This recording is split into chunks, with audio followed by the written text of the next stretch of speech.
खबर जयपुर से है, जहां विधायक सुभाष गर्ग पर विशेषाधिकार हनन का मामला। विधायक ने भरतपुर में अतिक्रमण से जुड़ा मुद्दा उठाया था। मामले में सरकार ने कड़ी आपत्ति जताई। मंत्री जवाहर सिंह मैडम ने कहा, सदन को गुमराह करने का प्रयास किया, गलत तथ्य पेश किए गए हैं। देखिए, भरतपुर से आने वाले माननीय सदस्य ने सदन में जो बात स्थगन प्रस्ताव के माध्यम से रखी थी, उसमें तथ्यों को तोड़ मरोड़ कर पेश किया गया। लोगों में एक तरह से भय व्याप्त करने के लिए, सदन को गुमराह करने के लिए बात रखी गई। भरतपुर में विकास की योजनाएं धरातल पर नहीं उतरे, इसका एक कुत्सित प्रयास उनके द्वारा किया गया है। माननीय विधायक जी को बोलने से पहले ध्यान में रखना चाहिए कि पहली बार भरतपुर के विकास के लिए हजारों करोड़ की विकास योजनाएं धरातल पर ला करके लोगों की सुविधाओं को उन्नत करने का काम किया जा रहा है। जब किसी को किले के अंदर जिला प्रशासन द्वारा नोटिस ही नहीं दिया गया, नगर निगम द्वारा नोटिस ही नहीं दिया गया, तो उन लोगों में भय व्याप्त करने की कहाँ आवश्यकता पड़ गई थी। आपने सदन को भी गुमराह किया है और इसमें लगता है कि कहीं कहीं आपने अपना हित साधने के लिए सदन में मिथ्या तथ्यों को पेश किया है, जो सदन की गरिमा के और परंपराओं के भी खिलाफ है, नियमों के भी खिलाफ है। अब उनके विरुद्ध मुख्य सचेतक जी द्वारा जो प्रस्ताव रखा है, वो माननीय अध्यक्ष जी ने विशेषाधिकार समिति को सौंपा है। विशेषाधिकार समिति जांच कर लेगी और जांच करके जो निर्णय करेगी उसके आगे कार्रवाई होगी। भरतपुर के जो माननीय सदस्य हैं जिन्होंने मुद्दा उठाया, क्या आपको लगता है कहीं और से रिमोट हो रहे हैं?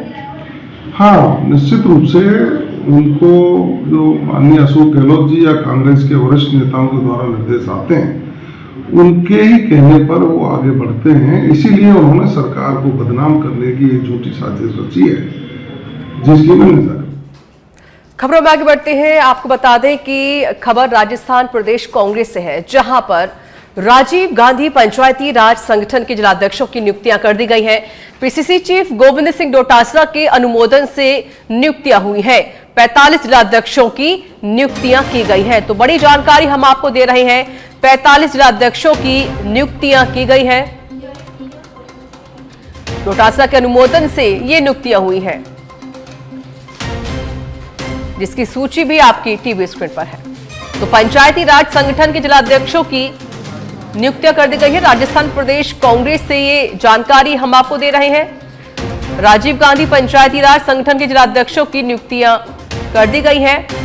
45 जिलाध्यक्षों की नियुक्तियां हुई हैं।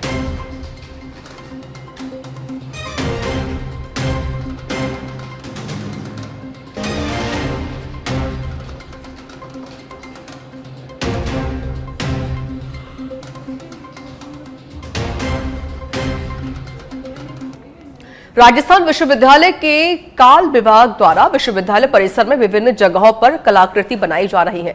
विद्यार्थियों के जरिए बनाई गई विभिन्न पेंटिंग्स के माध्यम से स्वच्छता, एंटी रैगिंग के साथ ही अन्य संदेश देने का प्रयास किया जा रहा है। कला विभाग की इस पहल से राजस्थान विश्वविद्यालय के सौंदर्यकरण में 4 चांद लग गए हैं। मैं विश्वविद्यालय के चित्रकला विभाग की MA 4th सेमेस्टर की छात्रा हूँ और हम लोग पूरे यूनिवर्सिटी के कैंपस में होर्डिंग्स पे कई तरह के संदेश देने के लिए हम ये चित्रकारी कर रहे हैं। अभी हम यहाँ पर्यावरण को बचाने के लिए एक संदेश दे रहे हैं कि जो गार्बेज है वो प्रॉपर डस्टबिन में ही डाला जाए, इधर उधर फेंका नहीं जाए, उसका रिसाइकिल हो सके और स्वच्छता चारों तरफ आ सके। कई जगह हमने एंटी रैगिंग के लिए बनाया है कि छात्र जो नए छात्र आते हैं उनको किसी तरह से उनका हैरेसमेंट नहीं हो सके। और इसके अलावा हमने पोल्यूशन के लिए पर सबके लिए हमने चारों तरफ संदेश देने के लिए, ताकि वो छात्रों को हर कोने पर प्रेरित कर सके इसके लिए हम ये अभियान हमने चलाया है। हमारे विभाग के सभी छात्र इसी कार्य। और ये जो वर्क दिख रहा है आपको पूरे डिपार्टमेंट, ये कैंपस में ये हम होर्डिंग्स पे जो काम कर रहे हैं ये हमें वीसी मैम द्वारा दिया गया है। और ये बच्चों को संदेश देने के लिए है कि एक तो रैगिंग वगैरह जो होती है वो गलत है, वो नहीं होना चाहिए, बच्चों पर बुरा इफेक्ट पड़ता है। तो लोग इनसे शिक्षा ले। जैसे हमने ये रिसाइकल बिन वाला लगा रखा है, तो इस रिसाइकल अपने पर्यावरण को बचाने के लिए ये ज़रूरी है। भावी पता नहीं ओजोन परत का वो जो ग्लोबल वार्मिंग चल रहा है तो वो अपने लिए बहुत हार्मफुल है, इसलिए तो हमें पर्यावरण को बचाना चाहिए। और स्टूडेंट्स के ऊपर भी काफ़ी, क्योंकि वो देश का भविष्य हैं, तो रैगिंग जैसी गलत चीज़ें हैं, ये समाज में गलत संदेश देते हैं, ये नहीं होना चाहिए। और ये झुंझुनू में माध्यमिक शिक्षा बोर्ड की परीक्षा 6 मार्च से शुरू होगी। इस बार 10वीं और 12वीं की परीक्षा में जिले के 51,000 से ज्यादा परीक्षार्थी शामिल होंगे। परीक्षा के लिए जिले में 248 परीक्षा केंद्र बनाए गए हैं। केंद्राधीक्षकों को प्रश्न पत्र शहीद कर्नल जेपी जानू राजकीय उच्च माध्यमिक विद्यालय में वितरित किए गए हैं। वहीं 10वीं की परीक्षा में 32,470 और 12वीं की परीक्षा में 29,448 परीक्षार्थी शामिल होंगे। 6 तारीख से तो एग्जाम है। 248 से हमारे सेंटर हैं, उनकी 16 बसें इसके लिए लेके जा रही हैं। 2 इसमें पुलिस के गार्ड हैं, एक हमारा राजपत्रित अधिकारी है, एक टीचर है। तो पूर्ण सुरक्षा के साथ में चौकियों पर और थानों में रखे जाएंगे। और 6 तारीख से सवाई माधोपुर में नाबालिग का अपहरण कर सामूहिक दुष्कर्म के आरोपी को विशेष न्यायालय पॉक्सो ने सजा सुनाई है। घटना के सभी 5 आरोपियों को आजीवन कारावास और 80,500 रुपए के अर्थदंड से दंडित किया गया है। वहीं विशेष न्यायाधीश पॉक्सो मीनाक्षी जैन ने सजा सुनाई है। ये घटना 9/10/18 की है। पुलिस थाना वजीरपुर का मामला है। इसमें 5 आरोपी थे, जिनमें 4 आरोपियों को 20/8/2020 को मृत्यु पर्यंत आजीवन कारावास और प्रत्येक को 80,500 रुपए के दंड से दंडित किया गया था। जिनमें आरोपी थे मोहम्मद अजरुद्दीन, जुनैद, नवाज शरीफ उर्फ पिल्लू, आज 5वें आरोपी रईसुद्दीन। आज 5वां आरोपी जो ये फरार था, इसकी ट्रायल बाद में चली है। जो इस आरोपी का नाम है मोहम्मद लईक पुत्र नजीर खां, निवासी पावटा गद्दी। इस आरोपी को भी आज वही मृत्यु पर्यंत आजीवन कारावास और 80,500 रुपए के अर्थदंड से दंडित किया है। इन सभी के ऊपर क्या आरोप था? इनको नाबालिग पीड़िता का अपहरण करके दुष्कर्म करने का आरोप था।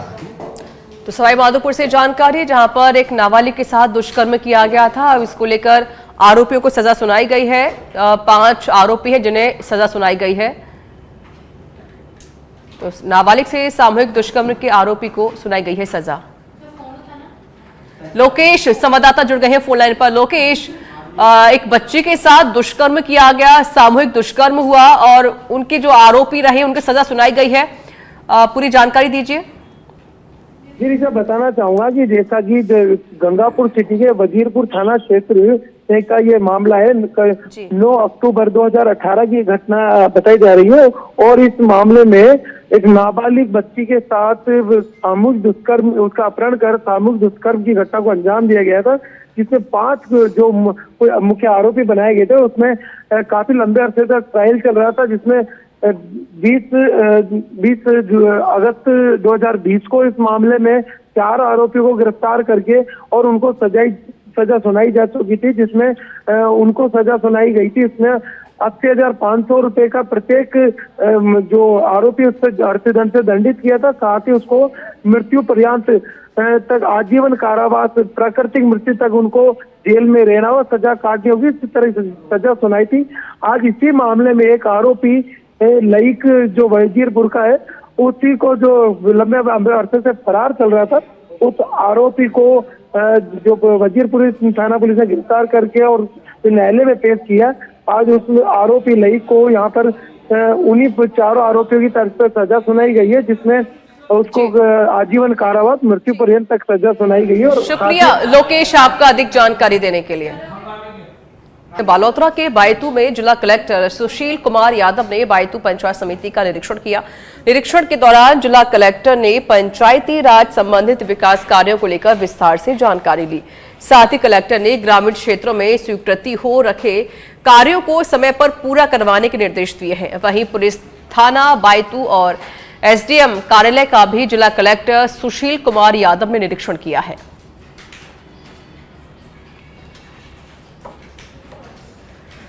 बांसवाड़ा के सल्लोपाड़ थाना क्षेत्र से खबर है, जहां एक युवती ने लगाया फांसी का फंदा। फांसी लगाने की सूचना पर पुलिस भी मौके पर पहुंची है। ग्रामीणों की मौजूदगी में युवती के शव को फंदे से नीचे उतारा गया। युवती के शव को पुलिस ने पोस्टमार्टम के लिए भेज दिया है। पुलिस पूरे मामले की जांच में जुटी हुई है।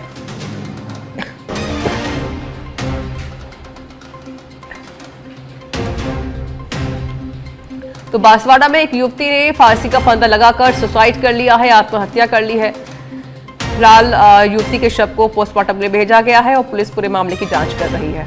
परिवारों से भी पूछताछ हो रही है कि आखिरकार युवती ने ऐसा कदम क्यों उठाया।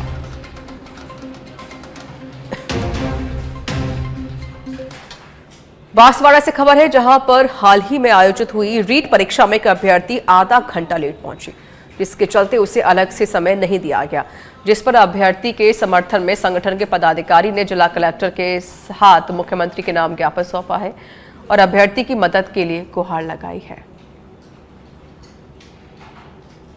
मेरे साथ 27/2/2025 में रीट का एग्ज़ाम देने के लिए, अपना पेपर देने के लिए वहाँ गई हुई थी। वहाँ पे मेरे को 1 बजे की एंट्री थी, पर मैं 12:50 पे वहाँ पहुँच चुकी थी। उसके बाद उनका जो था, उन्होंने चेकिंग किया, सब कुछ किया। उसके बाद भी मेरे को 2:05 या 10 मिनट हुए। उसके बाद उनका फेस मैचिंग नहीं होने के कारण उन्होंने मुझे बाहर कर दिया। उसमें ये ऑप्शन था कि आप फिंगर ले सकते हो, पर उन्होंने वो प्रोसेस नहीं किया। उन्होंने मेरी लिखित रूप से कोई, मैंने बोला था मेरी फाइल है मेरे पास, कोई और प्रोसीजर हो तो मेरे साथ किया जाए, और अगर भविष्य में मेरी कोई जॉब होती है और उसका ऐसा कुछ निकलता है तो उसकी जिम्मेदारी मैं स्वयं लेती हूँ। पर उन्होंने मेरा नहीं सुना। वहाँ पे जो थे केंद्राध्यक्ष, वो बाहर ही आने के लिए तैयार नहीं थे। मेरे पति मेरे साथ थे, उन्होंने बहुत टाइम से उनको बुलाने की कोशिश की, पर वो बाहर आए ही नहीं। उन्होंने अगर 5 मिनट बोला होता कि मैं बाहर आके बात करता हूँ, कोई प्रोसीजर हमको बता दे तो हम पूरा कर दें, पर वे जैसे जैसे टाइम बीतता गया, 4 बजे के आसपास एसडीएम सर आए, उसके बाद सीआई सर, एसआई सर सब मौजूद हुए, मैडम खुद आए। उसके बाद उनका जो प्रोसीजर पूरा किया उन्होंने, उसके बाद मुझे एंट्री दी गई। मैडम ने खुद मुझे बिठाया अंदर, वो सब हो गया। पर मैं मानसिक रूप से इतनी एनाउंसमेंट ले चुकी थी। मैं 6 महीने से पूरी तैयारी के साथ जयपुर थी, मेरी बच्ची को छोड़ के मैं वहाँ थी, और उसके बाद रिजल्ट लास्ट में ये होता है तो हर बच्चे के लिए नुकसान होता है। मैं ये चाहती हूँ, आज मेरे खबर कोटपुतली के बानसूर से है, जहां अवैध हथियार रखने और सोशल मीडिया पर हथियारों के साथ पोस्ट करने वालों के खिलाफ अभियान चलाया गया। वहीं हरसोला थाना पुलिस ने अवैध हथियार के खिलाफ कार्रवाई करते हुए एक आरोपी को हथियार सहित गिरफ्तार कर लिया है। फिलहाल पुलिस आरोपी से पूछताछ कर रही है। जयपुर से जानकारी है, सिंधी कैंप थाना पुलिस ने कार्रवाई की है। 400 ग्राम डोडा चूरा और 200 ग्राम स्मैक जब्त की गई है। आरोपी किशोर सिंह शेखावत को गिरफ्तार किया गया है। बस में ले जा रहा था मादक पदार्थ।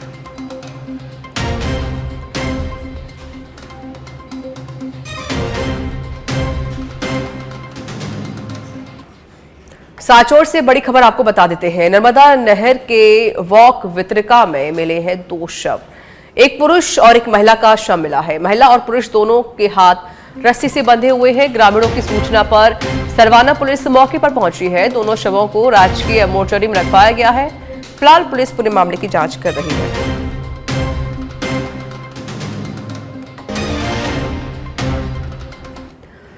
भरतपुर के हलेना में गांव बांसी में आम रास्ते में जल भराव की स्थिति बनी हुई है। इस गांव के अधिकांश रास्तों में जल और कीचड़ जमा है। ऐसे में लोगों को रास्ता पार करने में बहुत कठिनाई का सामना करना पड़ता है। गांव के लोगों ने इस मामले को उठाया तो ग्राम पंचायत के प्रशासक सचिव, सरपंच, प्रशासक ने खाना पूर्ति करके उल्टे गांव के लोगों को ही नोटिस पकड़ा दिया।